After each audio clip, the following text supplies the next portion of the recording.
लाभले आम्हास भाग्य बोलतो मराठी. लाभले आम्हास भाग्य बोलतो मराठी. जाहलो खरेच धन्य ऐकतो मराठी. धर्म पंथ जात एक जाणतो मराठी. धर्म पंथ जात एक जाणतो मराठी. एवढ्या जगात माय मानतो मराठी. बोलतो मराठी, ऐकतो मराठी. जाणतो मराठी, मानतो मराठी.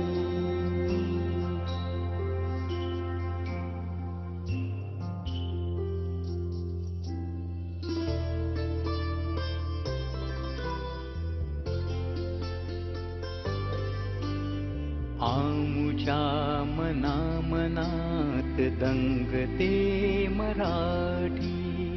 आमुच्या रगारगात रंगते मराठी. आमुच्या मना मनात दंगते मराठी. आमुच्या रगारगात रंगते मराठी. त्रिदलांच्या शब्दसुरांची या कार्यक्रमासाठी आपल्याकडे आपल्या संस्थेचे सन्माननीय कार्याध्यक्ष महेश जाधव सर, उपाध्यक्ष सन्माननीय देशपांडे सर, कार्यकारिणीचे सर्व सन्माननीय सदस्य आणि सिन्नर वाचनालयाचे अध्यक्ष सन्माननीय कृष्णाजी महाराज, संस्थेच्या सर्वसाधारण सभेचे अनेक आदरणीय सदस्य, या ठिकाणी वेगवेगळ्या विद्यालयातून आलेले सर्व शिक्षक, सर्व स्नेहांकित या ठिकाणी आलेले पालक, सिन्नरकर, या सगळ्यांचे मी प्रथम मनापासून स्वागत करते. आजच्या दिवसाचं महत्त्व जसं त्रिदलांना शब्दांजली आणि सुरांजली आपण वाहणार आहोत, तसंच या दिवसाचं आणखी एक वेगळं महत्त्व आहे. हिंदवी स्वराज्याची स्थापना करणारे छत्रपती शिवाजी महाराज यांची आज जन्मतिथी आहे आणि आणखी 23 मार्च 1931 रोजी एक घटना आपल्या देशामध्ये घडली ती अशी की क्रांतीवीर भगतसिंग, राजगुरू आणि सुखदेव यांना 31 मार्च 1931 ला लाहोर या ठिकाणी भर ताडोब्यात फाशी देण्यात आली. बलिदानाचा सुद्धा दिवस आहे आणि हिंदवी स्वराज्याचे संस्थापक छत्रपती शिवाजी महाराज यांच्या जन्मतिथीचा दिवस. मी मान्यवरांना, सन्माननीय महेश जाधव सरांना आणि वाचनालयाचे अध्यक्ष सन्माननीय कृष्णाजी भगत यांना अशी विनंती करते की त्यांनी प्रथमदीप प्रज्वलित करावा. आमुच्या उरात स्पंदते मराठी.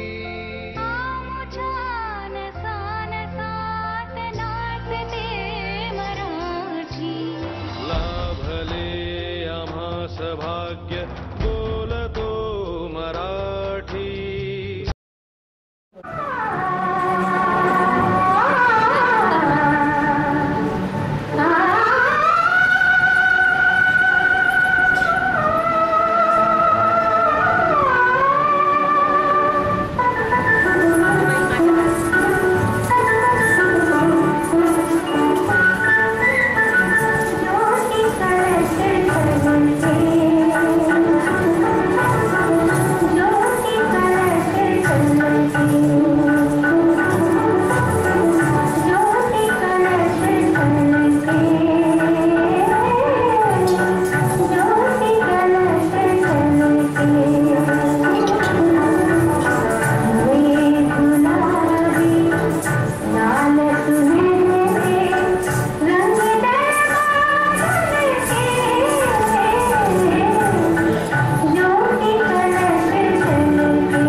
शब्दाने आणि बाबूजींच्या संगीताने पुढच्याच क्षणात स्वरांची मैत्री, काव्याची मैत्री ऐकण्यासाठी आपण उत्सुक आहात.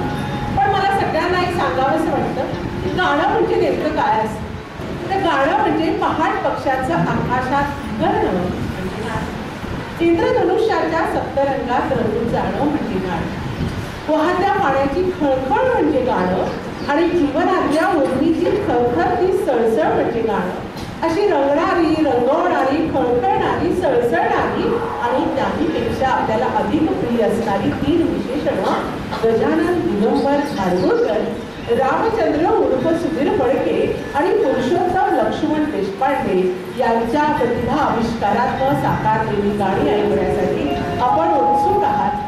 त्यांच्या हजारो गाण्यातनं माणिक मोती निवडणं खूप अवघड, पण तरीही त्यांच्या हजारो गाण्यातनं काही मुखडे आम्ही निवडलेले आहेत. त्या गाण्याचे मुखडे आता प्रथम आम्ही सादर करणार आहोत. नवल वर्तलेली माये आणि तुझी रूप.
ईश्वराचा अंश आहे अशी ज्ञानिया हृदयातील असीम श्रद्धा असणारे प्रतिमा आणि बाबूजी यांच्या गीतात आणि संगीताचा स्थायी भाव मात्र भक्ती हा होता. मग ती भक्ती मातृभक्ती असे, मित्रभक्ती असे, देशभक्ती असे आणि गुरुभक्ती. मला एक गंमत या ठिकाणी सांगावीशी वाटते की बाबूजींचं जर आपण बालपण बघितलं तर ते अत्यंत प्रतिकूलतेमध्ये अवस्था अशी होती की प्राथमिक शिक्षण घेता घेता गाण्याची गोडी लागली आणि गाणं शिकावंसं वाटलं, पण गाणं शिकवण्यासाठी लागणारा पैसा मात्र बाबूजींच्या घरी नव्हता. पण वडिलांना मात्र असं वाटलं की पोराला गाण्याची आवड आहे, गाणं शिकवूया. आणि म्हणून अशा परिस्थितीत सुद्धा बाबूजी गाणं शिकायला त्यांनी सुरुवात केली. आणि पु ल देशपांडेंचं बालपण मुलं असं सांगून जातात की माझं बालपण म्हणजे खरोखर एक सोहळा. कारण माझे आजोबा लेखक, माझ्या आईला आणि माझ्या वडिलांना गाण्याची आवड, माझा मामा चित्रकार, त्यामुळे कलेचा कुळाचारच माझ्या घरामध्ये होता.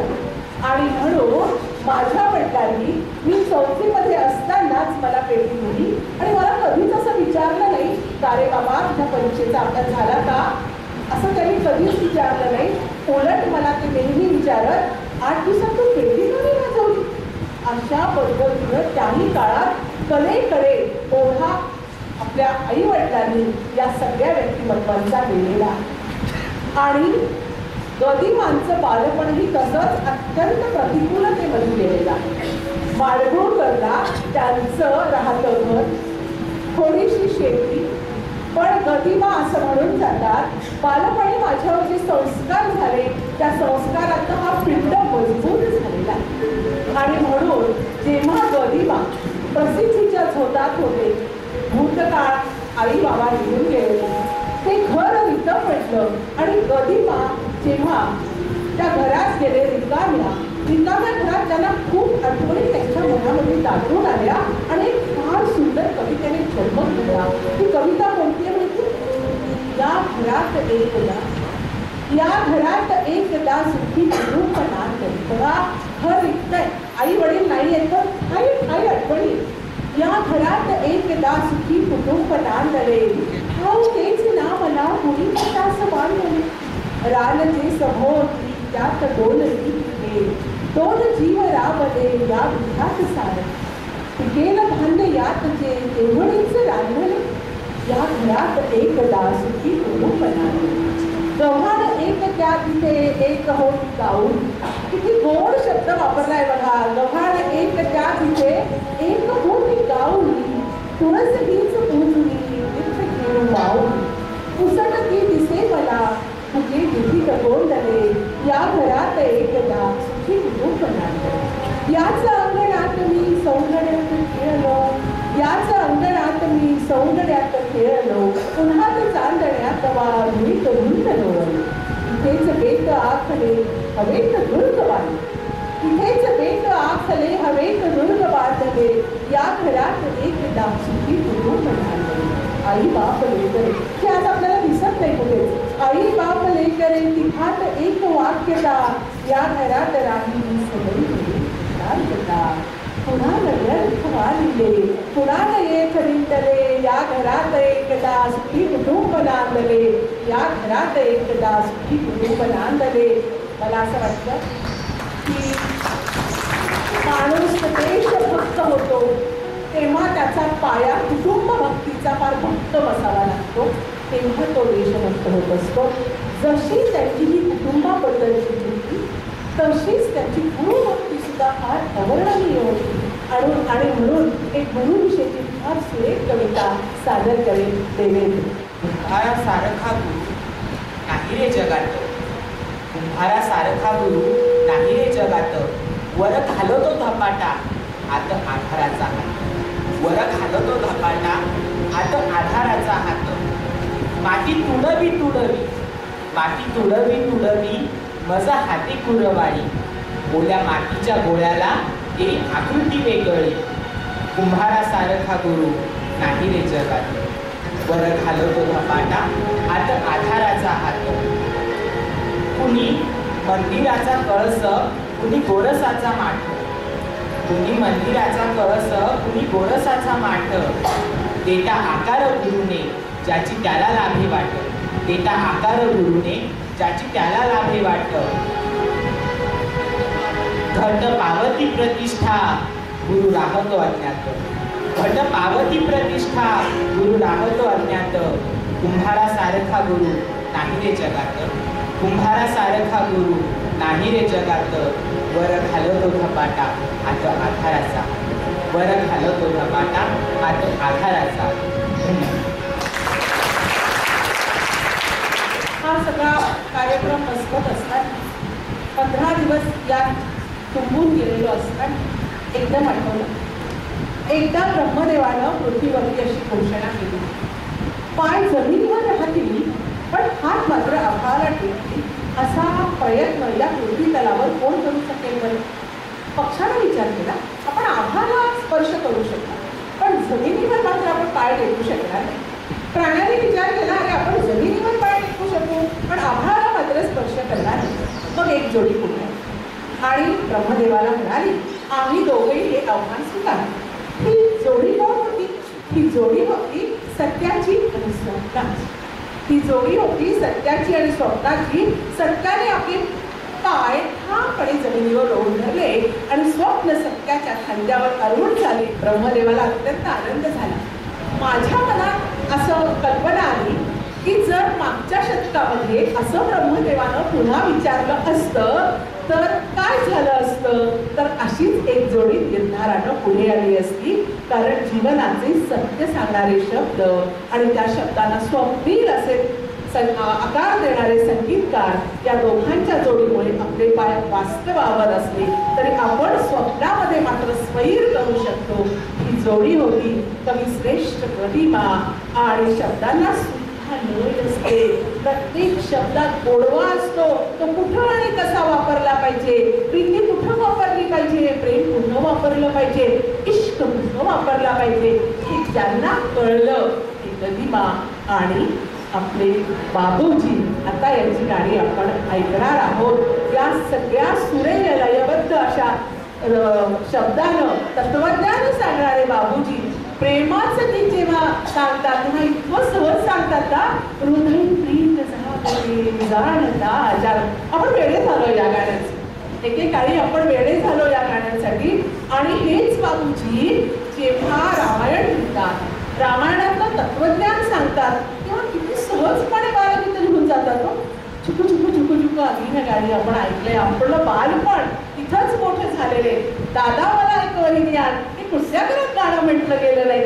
या सगळ्या गाण्यांनी मागच्या पिढीला तर वेळ लावलंच हो, पण ही पिढी सुद्धा झुलते याच गाण्यावर. असंच एक सुंदर बालगीत आपण सादर करीत आहोत.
जन्माला आली आहेत असं वाटतं. जसं आपल्याला राधा हा शब्द एकटा ऐकताना मजा येत नाही आणि कृष्ण हा शब्द सुद्धा एकटा ऐकताना मजा वाटते. राधा कृष्ण हे दोन शब्द एकत्र येऊन जेव्हा एक शब्द तयार होतो तेव्हा एक सुंदर जोडी आपल्या डोळ्यासमोर उभी राहते, बाबूजी आणि गदिमांची.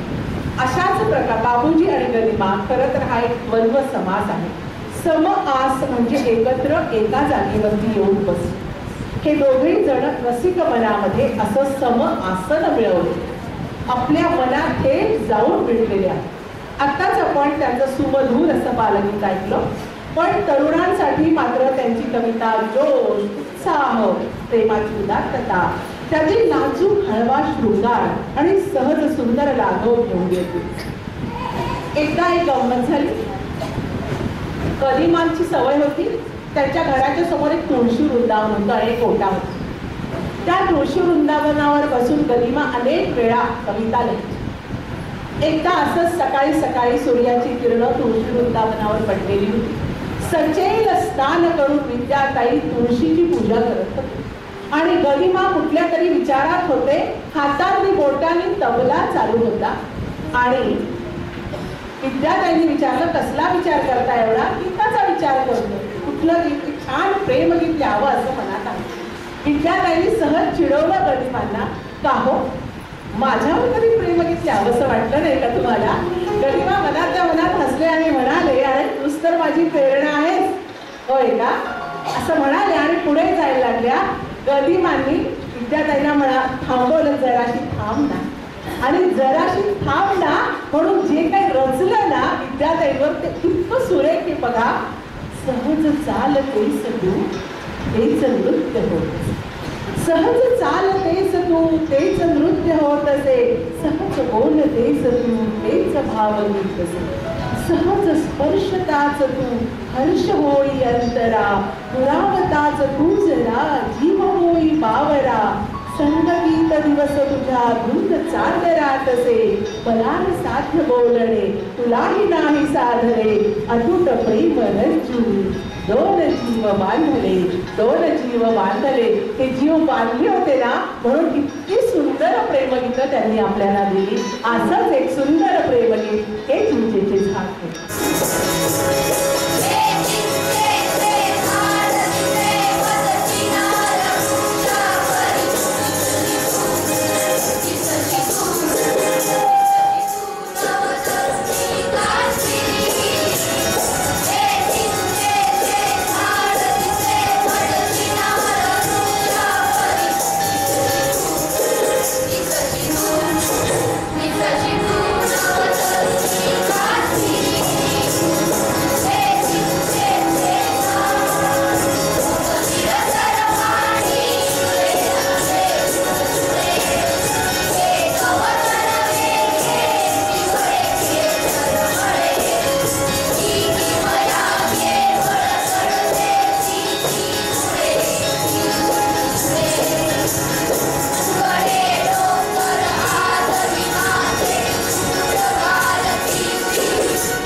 संध्याकाळ रामायण गुंतय, चिंचेचे झाड गुंतय.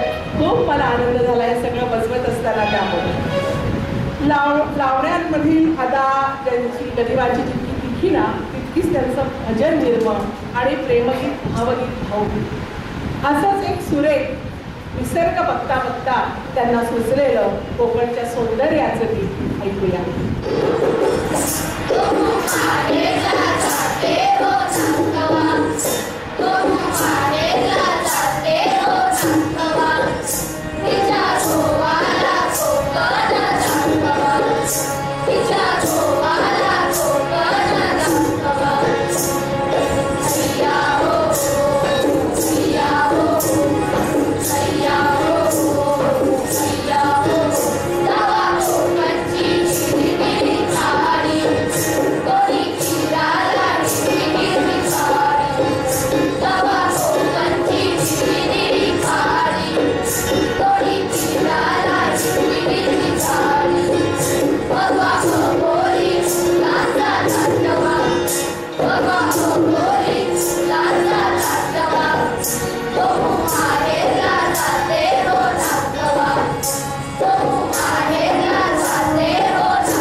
मराठी वळणाची रसरशीत शृंगारात भरलेल्या या लावण्या जुन्या शाही काव्यावरही मात करणाऱ्या.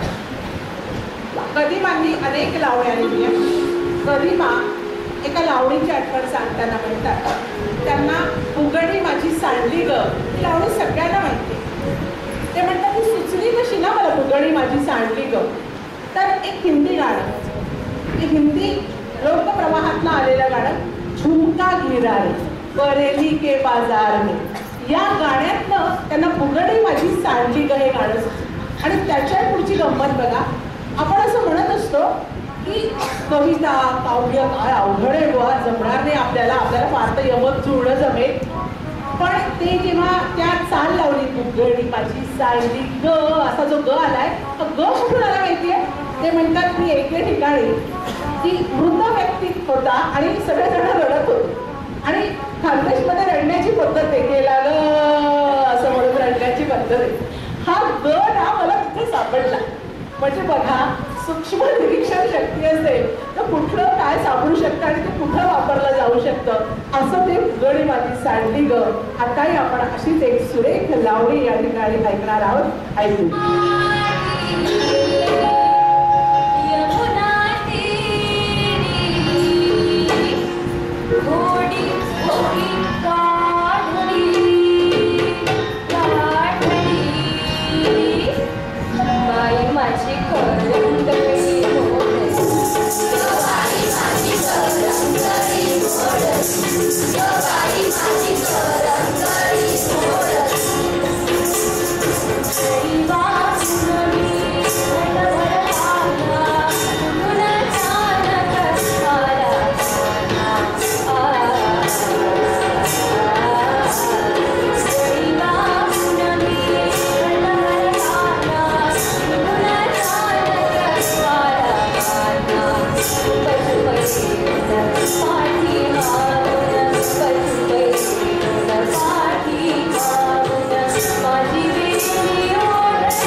उत्प्रेक्षा अशा कितीतरी अलंकारांच्या रिंगणात खेळ धरणारे गदिमांचे शब्द प्रभुत्व पाहिलं की पुलंच्याच एका वाक्याची आठवण येते. मनामध्ये बोललेलं आता वाटे शाळेतनं खाली उतरत असताना तुम्हाला त्याच्यासाठी वेगळं काही करायची आवश्यकताच नाही. म्हणूनच पुलंनी साहित्य, संगीत, वक्तृत्व अशा पंचकलात मुक्त संचार केला आणि प्रत्येक कलेवर आपला ठसा उमटवला. खरं तर आपल्या सगळ्यांच्याच मनात पुलंच्या अनेक आठवणी आजही ताज्या आहेत. त्यांची नाटकं, त्यांच्या कथा, त्यांचं वक्तृत्व आणि त्यांचं संगीत. पुलं म्हणतात, ज्या समाजाला हसायला आवडतं, मुक्त कंठानं गायला आवडतं, तो समाज निरोगी आहे असं समजलं. एकदा पुलंना एका मुलाखतकाराने एक प्रश्न विचारला. पुलं, पर्वता एवढं कर्तृत्व करून ठेवलं होतं मी संगीत क्षेत्रामध्ये, लिखाणामध्ये, वक्तृत्व म्हणून आता काय सगळं इतकं मोठं केलं, पण असं वाटतं का तुम्हाला की तुमच्या हातनं काही राहून गेलं, काही व्हावं असं काही वेगळं? पुलंनी त्याला मोठं छान उत्तर दिलं. इतकं मार्मिक उत्तर आहे पुलंचं. पुलं म्हणतात, माझ्या हातनं असं एखादं नाटक लिहून व्हायला हवं होतं. कुठलं? कारण माझ्या हृदयाच्या एका कोपऱ्यात रवींद्रनाथ टागोर आणि एका कप्प्यात चार्ली चॅप्लिन. दोन निरनिराळ्या प्रवृत्तीचे पण दोघांच्याही मनातला धागा मात्र प्रेमाचा आहे. मला सारखं असं वाटतं की माझ्या नाटकामध्ये मंगल असावं, असुरांचं राज्य नष्ट झालेलं असावं आणि नुसता खळखळणारा हसणारा माणूस माझ्या नाटकामध्ये असावा. हे दोघांचं साधर्म्य घेऊन मी जेव्हा नाटक लिहिन ना, तेव्हा मला असं वाटेल की हा पुलं परिपूर्ण झाला, हा भाई परिपूर्ण झाला. असे हे पुलंचे बोल आहेत. पुलंनी जेव्हा पुलं तरुण होते तेव्हा अत्रेंचा प्रभाव सगळ्या महाराष्ट्रावर होता, पुलंवर पण होता. आणि त्या तारुण्यात पुलंनी एक प्रेमपत्र वजा कविता लिहिली. मोठी मजेची आहे, ती फक्त सादर करते, ऐका. काय म्हणतात पुलं? कॉलेजचं गेट, कॉलेजचं गेट झाली तिथं भेट, घुसलीस मनात थेट, देशील का मला डेट? मी शिरा तुरव, बघा उपमा काय दिलाय. मी शिरा तुरवा, तू फुगावी हवा, तू पोळी मी तवा, सांग तुला मी हवा. तू तपकीर मी चिमून, तू तपकीर मी चिमून, मी शेंगदाणा तुकून, मी दरोडा तुलून, जमेल का आपलं भेटून? तू धाप मी छाती, तू धाप मी छाती, मी धूप तू भानावती, मी शनी तू साडेसाती, झोपली का आपली नाती? तू कोबी मी गड्डा, तू गोळी मी गड्डा, तू दारू मी अड्डा, तू रस्ता मी खड्डा, तू बुटकी मी गिड्डा. मी पेट्रोल तू गाडी, मी पेट्रोल तू गाडी, मी गवत तू गाडी, मी विजार तू गाडी. जमेल का आपली जोडी? तू हेल्मेट मी डोकं, तू हेल्मेट मी डोकं, मी बनियन तू भोकं, तू टूथपेस्ट मी खोकं, रहा तू निरखो. तू ढोल मी ताशा. आता ढोल म्हणजे असा नाही, करा करा. तू ढोल मी ताशा, मी डोळा तू नशा. तू मिठाई मी माशा, तू मिठाई मी माशा, ठेवू का मी आशा. अशी एक मजेशीर कविता त्या काळामध्ये लिहिलेली आहे. जशी गदिमा आणि सुधीर फडके यांची अद्वैत विलक्षण अशी ही जोडी, तशीच फुलं आणि माडगुळकरांनी सुद्धा एक फुलाच्या दोन पाकळ्याशी सुंदर जोडी. एकदा काय झालं, फुलं आणि गदिमा टेक्कन जिमखान्यावरनं पायी पायी फुलांच्या भागी यायला निघाली होती. खरं म्हणजे दिव्य स्पर्श झालेली, प्रतिभाशक्तीचा स्पर्श झालेली माणसं कशी असतात बघा. पायी पायी चालताना आपल्या मनात अनेक संसाराचे वेगवेगळे विषय असतात, पण यांच्यामध्ये संगीत आणि गीतांचे शब्द एवढाच काय तो विषय. आणि येता येता फुलांच्या घरापर्यंत येता येता यांना एक सुरेख असं काव्य, एक सुरेख असं गीत म्हणून पण झालं. घरी आले, दोघे जण घरी आले आणि आल्या आल्या पेटी हातात घेतली फुलांनी आणि सर्वांग सुंदर यमन रागाची सुरावट वाजवली. आणि त्यावेळी सुनीताताई घरामध्ये स्वयंपाक करत होत्या, आमटीला फोडणी घालत होत्या आणि त्या धावत बाहेर आल्या आणि भाईंना म्हणाल्या, भाई तुझे आता वाजवलंच ना ते फार छान वाटतंय रे. फुलं बारीक आवाजात पाडगुळकरांना म्हणाले, अण्णा आपलं हेही गाणं अजरामर होणार. अरे असं का म्हणतोय? त्यावर भाई म्हणाले, एक गोष्ट लक्षात घे, घरात आमटी करता करता ज्या गाण्याला सहज दाद मिळते ना, त्या गाण्याला जन्म असतो, मृत्यू कधीही नसतो. असं फुलांचं वाक्य आणि सरस्वतीच जणू त्यांच्या संगीतात येऊन थांबली होती. आणि गदिमांचे शब्द, तुझं सुरेल अजरामर असं गीत त्यांनी दिलं. हे गीत आता आपण देव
ठेवायची ते छोटी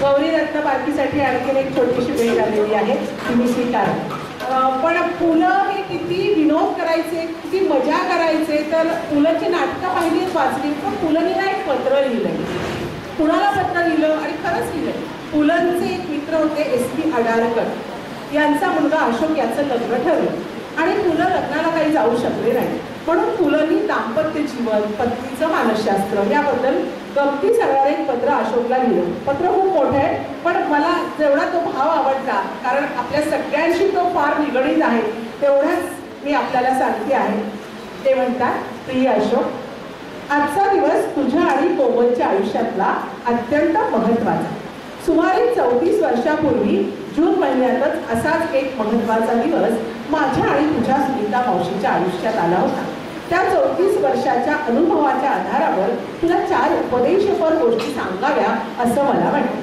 वास्तविक लग्न या विषयावर कोणी कुणाला उपदेशपर 4 गोष्टी सांगू नये असा माझा आग्रह असतो तरीही मला या विषयासंबंधी 4 गोष्टी युक्तीच्या तुला सांगाव्या असं वाटतं या संबंधी तू एक लक्षात ठेव या संबंधी ऑस्कर वाईल्डचे एक वाक्य ध्यानात ठेव a perfect marriage is based on perfect mutual misunderstanding लग्न हे नवरा बायकोच्या एकमेकांविषयी असणाऱ्या गैरसमजाच्या आधारावरच यशस्वी होतं असं ते म्हणतायत मला फार पटलं ते आता माझं म्हणजे पुन्हा असं म्हणतात आता माझं उदाहरण देतो मी अत्यंत अव्यवस्थित आहे असा लग्न झाल्यापासून सुनीताचा गैरसमज आहे लग्नाच्या रजिस्टर बुकात सही करायला मी खुर्चीवर बसलो तो नेमक्या तिथं ठेवलेल्या रजिस्टरच्या हॅटवरच काय झालं असेल सुनीताचं असं ते म्हणते सांगायची गोष्ट मी अव्यवस्थित असल्याचा सुनीताचा गैरसमज अजूनही टिकवून ठेवलेला आहे जसाच्या तसं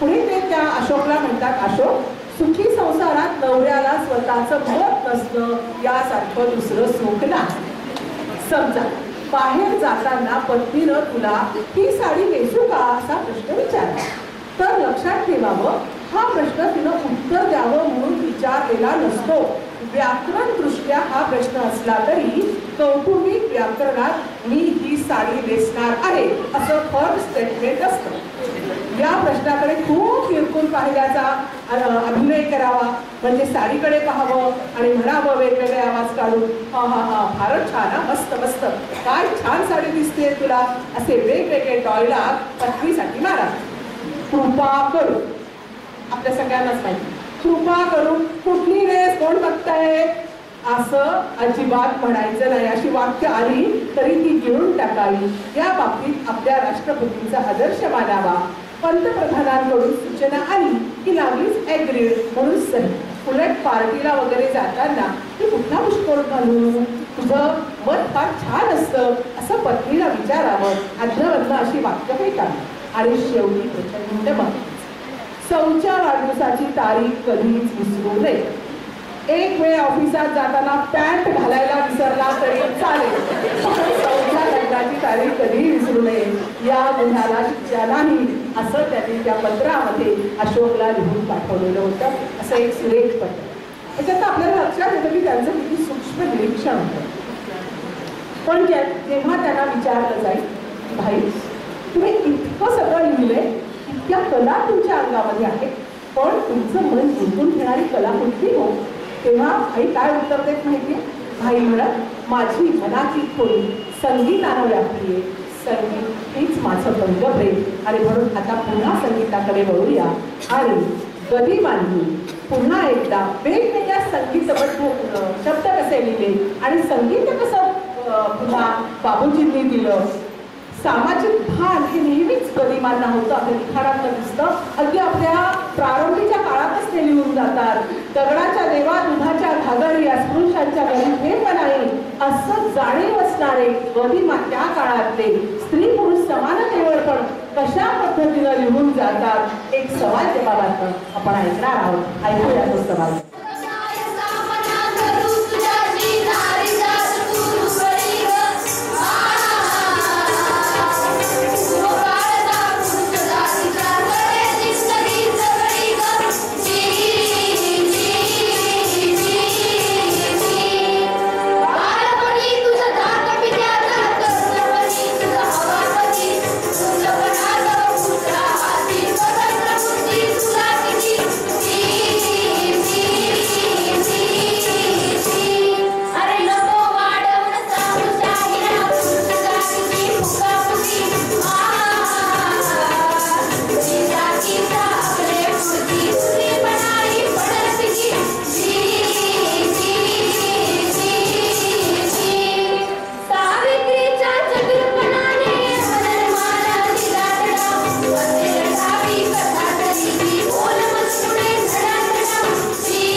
हे मात्र संगीतकार ठरवत असतो, कशी लय द्यायची हे संगीतकार ठरवत असतो.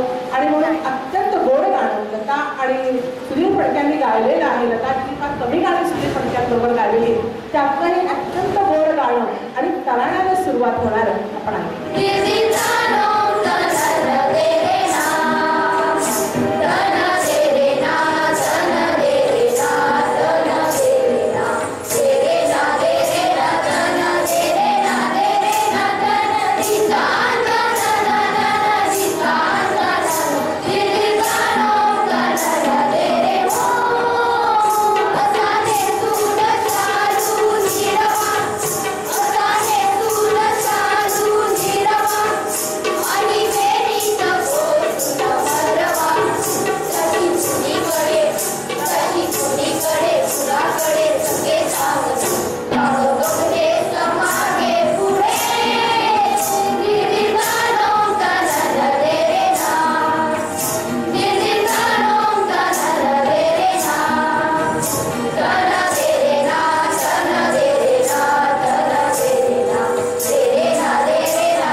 महाराष्ट्रातील जनमानसावर अधिराज्य गाजवणारे स्वरतीर्थ सुधीर फडके अर्थात बाबूजी आणि शब्दप्रभू आधुनिक महाकवी ग दी माडगूळकर यांच्या असामान्य प्रतिभेची ओळख करून काव्य म्हणजे गीत रामायण.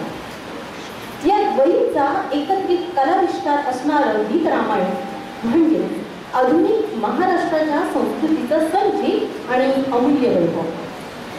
सरस्वतीच्या मंदिरातील सतत तेवणारा नंदादीपाप्रमाणे गीत रामायणातील मांगल्य, पावित्र्य, चैतन्य यामुळे रसिकांची मने आजही तृप्त होत आहेत. आदिकवी महामुनी वाल्मिकींनी 28,000 श्लोकांमध्ये रचलेले रामायण हे एक महाकाव्य.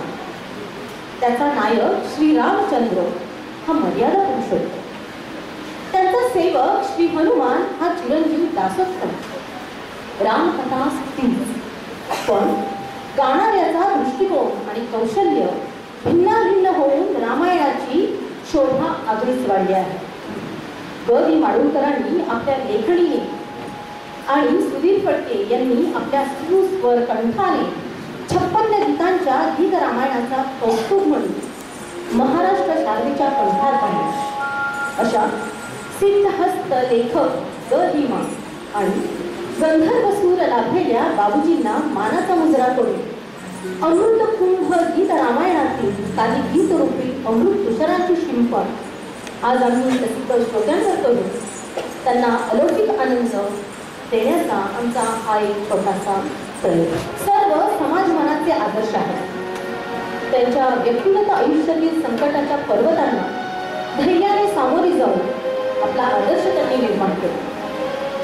या प्रजाहित दक्ष राजा श्रीरामाने गर्भवती पत्नीचा त्याग करून प्रजेचे हित जोपासले. सीतेनेही आपले पती धर्माचे पालन करून विश्वामित्रांच्या आश्रमात लव आणि कुश या बालकांना जन्म दिला. इकडे बालके मोठी होत होती. रामाने अयोध्येत अश्वमेध यज्ञ आरंभिला होता. या यज्ञासाठी अयोध्येत माणसांचा महासागर लोटला. तापस वेश धारण केलेले दोन पशु यज्ञ मंडपात आले. ते म्हणाले, आम्ही महर्षी वाल्मिकीचे शिष्य आहोत. आम्ही रामचरित्राचे गायन करतो. रामाला माहीत नव्हते की आपल्या समोर आपल्या चरित्राचे गायन करणारे हे बटू आपलेच पुत्र आहेत. त्या कोवळ्या सुकुमार बालकांच्या मुखातून प्रत्यक्ष आपल्याच चरित्राचे वर्णन ऐकताना श्री रामचंद्रांची अवस्था कशी होते याचे सगळेच वर्णन करताना निवेदक म्हणतात, स्वय श्री राम प्रभू ऐकती कुशलम रामायण वाची.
हा जन्माला येत असताना अनेक किस्से घडले. त्यातलाच एक किस्सा, ऐकलेला किस्सा इथे सांगावंच वाटतंय. ज्या दिवशी या गीताचं, आत्ता आपण ऐकलं त्या गीताचं ज्या दिवशी रेकॉर्डिंग होतं त्या दिवशी गदिमांनी लिहिलेला जो कागद होता या गीताचा तो हरवला. आणि मग गदिमा आणि बाबूजींमध्ये तडाख्याचं भांडण झालं. बाबूजी म्हणत होते की तुम्ही गाणं दिलं नाही. गदिमा म्हणत होते की हो मी गाणं दिलंय. मग अशा वेळी पुणे आकाशवाणी केंद्राचे निर्माते होते. त्यांनी गदिमांना एका खोलीत ढकललं आणि दार लावून घेतलं. आणि गाणं झालं की आतून दार ठोठवा अशी आज्ञा दिली. 10व्या मिनिटाला दार ठोठावलं गेलं. दारावर थाप पडली. दार उघडलं गेलं. रागावलेल्या गदिमांनी कागद भिरकावला आणि सांगितलं हे घ्या गाणं. हे पुन्हा लिहिलं आहे आणि आधीच्या गाण्यात आणि आत्ताच्या लिहिलेल्या गाण्यात जर चुका असतील तर त्या फक्त काही गडबडीमुळे रसवधूच्या असतील. आणि श्रोते हो, स्टुडिओतून पहाटे 4 वाजता या रसाळ रामकथेचे स्वर ऐकू आले आणि स्वय श्री रामप्रभू ऐकवती कुशलभ रामायण गाती हे गीत जन्माला आले.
प्रासादात श्रीराम दिसामासांनी वाढत होते ते आता बोलू लागले आणि महाराणी कौसल्या विधीने समान असलेल्या आपल्या सखींना कौतुकाने सांगत होती. सावळा रामचंद्र माझ्या मांडीवर राहतो, माझ्या मांडीवर राहतो.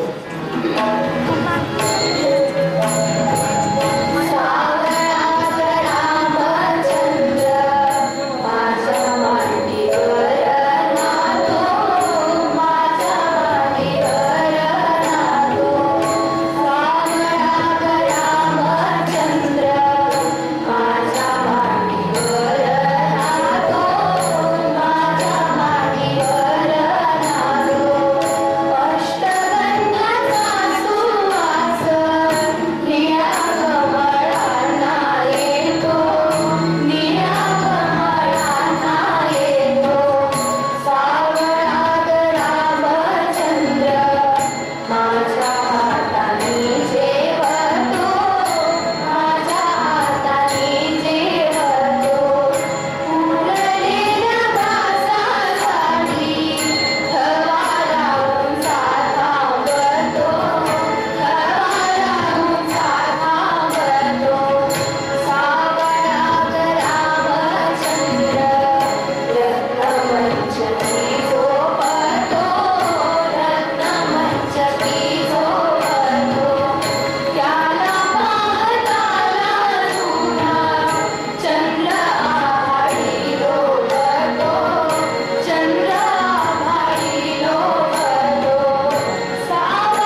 शिळा झालेल्या अहल्लेल्या शापमुक्त करून काही काळ गौतम ऋषींच्या आश्रमात विश्रांती घेतल्यानंतर श्रीराम आणि विश्वामित्र पुणे जणांसह जनकाच्या मिथिला नगरीत पोहोचले.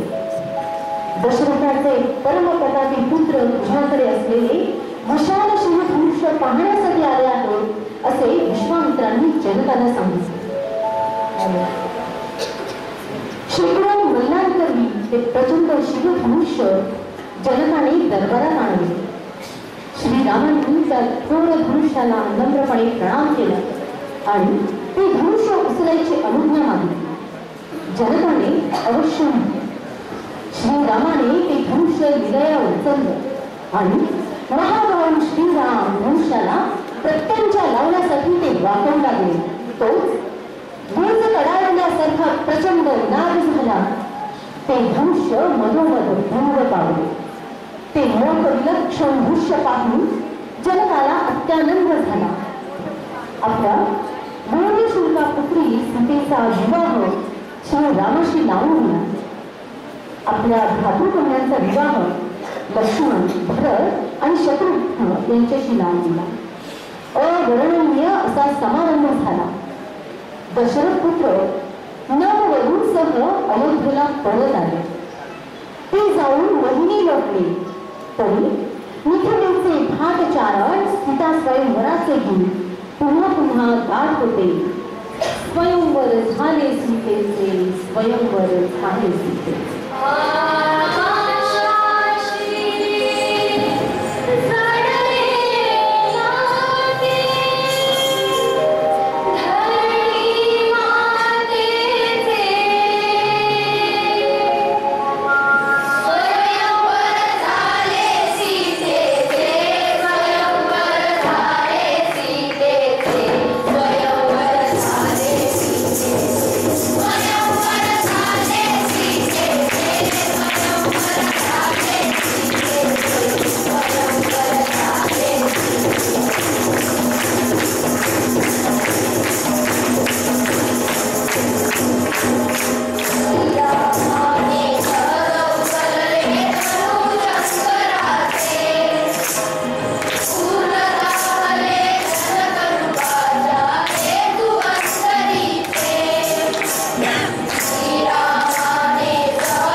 कैकईचा हट्ट आणि राजा दशरथाने दिलेले कैकईस वरदान हीच अनुमती जाणून कर्तव्यदक्ष श्रीराम, भ्राता लक्ष्मण आणि पत्नी सीतेसह वनवासात जाण्यास तयार झाले. सीमेबाहेर गेल्यावर अयोध्येच्या नागरिकांना निरोप देऊन श्रीराम गंगातीरी शृंगवेरपुरास आले.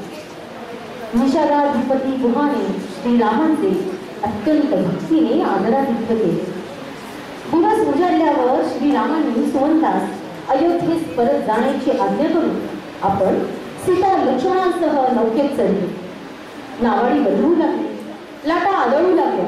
तेव्हा गुहासह त्याचे नावाडी श्रीरामांना सुखरूप गंगा पार करण्यासाठी गाऊ लागले, गंगेस आळवू लागले. नकोस नौके परत फिरू ग, नकोस गंगे पूर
आणि शब्दांना स्वर देणारं बाबूजींचं संगीत आणि स्वर्गीय आवाज यातून जन्माला आलेले एक गीतरामायण.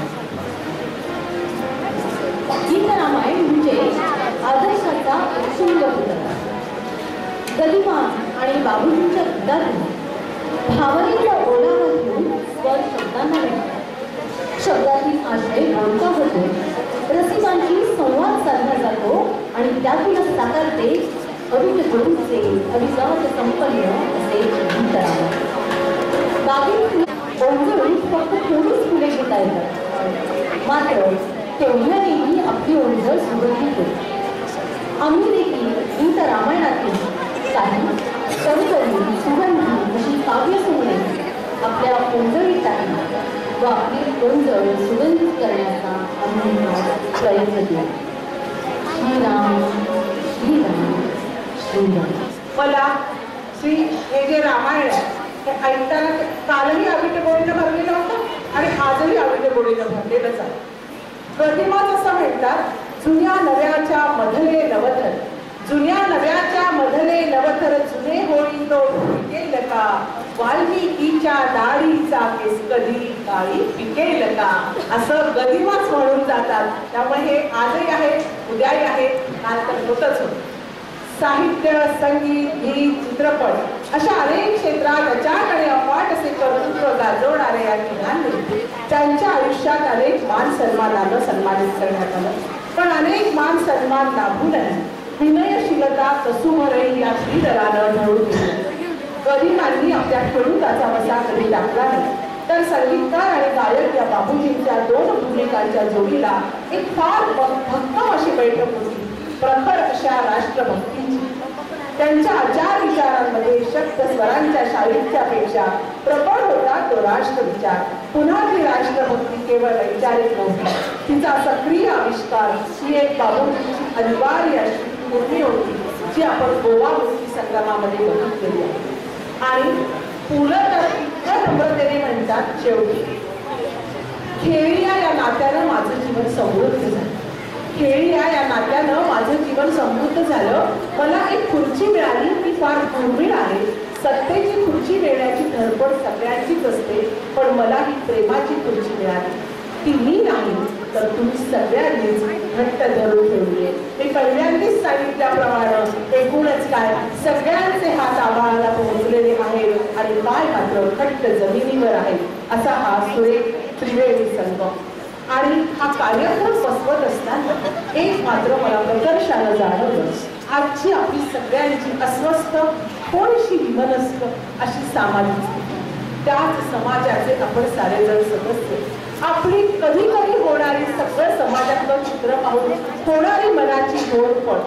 मला आठवत आहे, ग्रीष्माची दहाकता सहन करणाऱ्या जमिनीवर अचानक पावसाचा वर्षाव व्हावा आणि शेवटी माझी वर्गळ संपवण्याचं सामर्थ्य तुझ्यात आहे रे बाबा असं जमिनीनं म्हणून जावं. अशी तसंच सामर्थ्य या त्रयींच्या साहित्यात आहे, संगीतात आहे, शब्दात आहे. फक्त आपली ओळख हवी, फक्त आपला बदल हवा. तो बदल पसरला की हे सगळं आपल्याला मिळेल. आणि आता उत्तरार्ध या सगळ्या कार्यक्रमाचा करत असताना मला गदिमांचंच पुन्हा एक काव्य स्फुरतंय, सांगावंसं वाटतंय. पळून गेलेल्या काळाच्या काळात माझ्या गीतांची भीक बाळी डोलते. पळून गेलेल्या काळाच्या काळात माझ्या गीतांची भीक बाळी डोलते आहे. आयुष्याच्या अटीतटीच्या संघात मी कधीही थकणार नाही. आकाशातील अगणित नक्षत्रांसारख्या माझ्या कविता मला आभाळभर प्रकाश देतील. आणि मला असं वाटतं त्या आभाळभर प्रकाश आपल्याला सुद्धा दिलेला आहे. असंच एक सांगता करण्यासाठी त्यांची अनेक गीतं देशप्रेमाने भरलेली आहेत, पण असंच एक सुरेख संगीतानं आपण या कार्यक्रमाची सांगता करणार आहोत. आणि म्हणून आता आपण ह्या कार्यक्रमाची सांगता त्यांच्या एका देशभूमीवर घेताना करतो.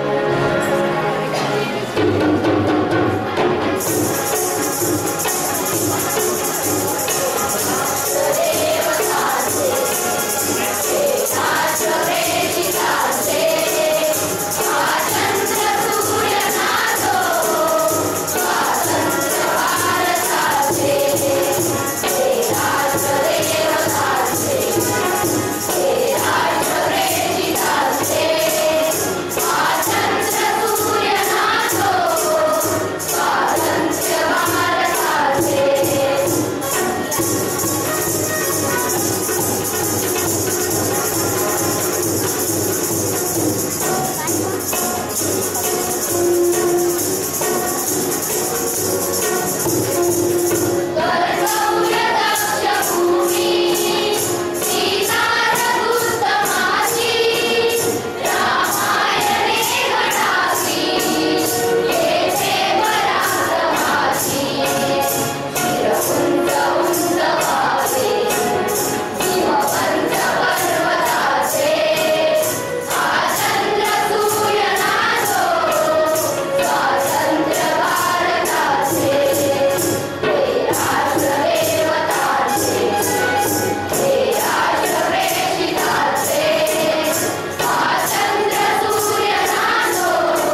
कार्यक्रमाचा शेवट. पण हा कार्यक्रमाचा शेवट केल्यानंतर सन्माननीय आजचे पाहुणे महेश दाभक सर मनोगत आपलं व्यक्त करतील आणि मग आपण थोडासा कृतज्ञता एक व्यक्त करणार आहोत आणि मग आपलं हे वंदे मातरम होईल आणि मग आपला कार्यक्रम संपेल. नेत्र पहिल्या तीराला लागल्यानंतरची कविता मनाला इतकी हेलावून सोडते. राये राये हिरावून नेली मूर्त माझ्या विठ्ठल, राये हिरावून नेली मूर्त माझ्या विठ्ठलाची, कारे लाविता कवाडे सावळ्याच्या राऊळ, कारे लाविता कवाडे सावळ्याच्या राऊळाची, त्याच्या चरणाची धुळ मज लावू द्या, त्याच्या चरणाची धुळ मज लावू द्या रे भाई. माझ्या पाऊलाची वीट माझ्या जडवा कपाळ, त्याच्या पाऊलाची वीट माझ्या जडवा कपाळ, त्याच्या पूजेचे निर्माल्य मज ओटीत घेऊ द्या, त्याचे रिकामे डोळा भरून पाहू द्या, डोळा भरून पाहू द्या. शेवटी आम्ही सारे जण विनम्रतेने एवढंच म्हणतो आहोत, तुमचा तुम्हा कुंभ वाहिला सूर्या निरांजन, सूर्या निरांजन. धन्यवाद. आणि यानंतर आपण ऐकूया सन्माननीय महेश दाभक सर यांचं म्हणणं. मला एक खरोखर विचारायचं होतं, पूर्ण कार्यक्रमाला मला पदपोत देता येईल का असं मला खरं विचारायचं होतं. तर त्या म्हणतात की आज पुन्हा एकदा म्हणजे काही हरकत नाही, तर आमची तयारी होती की एकदा पुन्हा एकदा वस्तू हा कार्यक्रम पुन्हा एकदा ऐकायची तयारी. आणि या खरोखरीच्या भावना होत्या. म्हणजे असं म्हटलं की एकतर इतका स्ट्रेल कार्यक्रम मी ऐकल्यानंतर मी काहीतरी बोलायचं खरं तर फार चुकीचं होणार आहे मला माहिती आहे.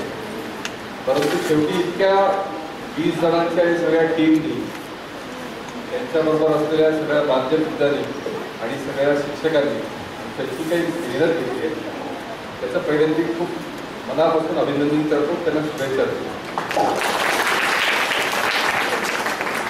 आमच्याकडे संस्थेचं म्हणून मी म्हणतो की एखादा कार्यक्रम करतो आणि मग तो सगळ्या संस्थेने करायचा असं होतं. पण काही कार्यक्रम जसे आता उत्स्फूर्त कार्यक्रम हा आहे, मला असं वाटतं याच्यात खूप काही वेगळेपण आहे. हे बऱ्याच जणांच्या लक्षात आलं असेल, पण सादरीकरण मात्र सिन्नर संकुलाने केलं. त्यामुळे सिन्नर संकुल सगळे टीमचं पांडेचं सगळे शिक्षक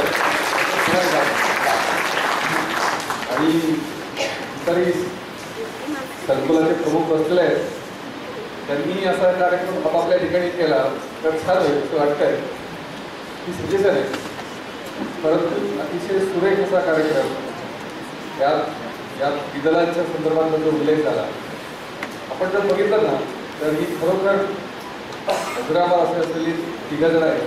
त्या तिघांचाही जो काही एकंदर आपापल्या क्षेत्राचा अधिकार आहे तो अतिशय मोठा आहे.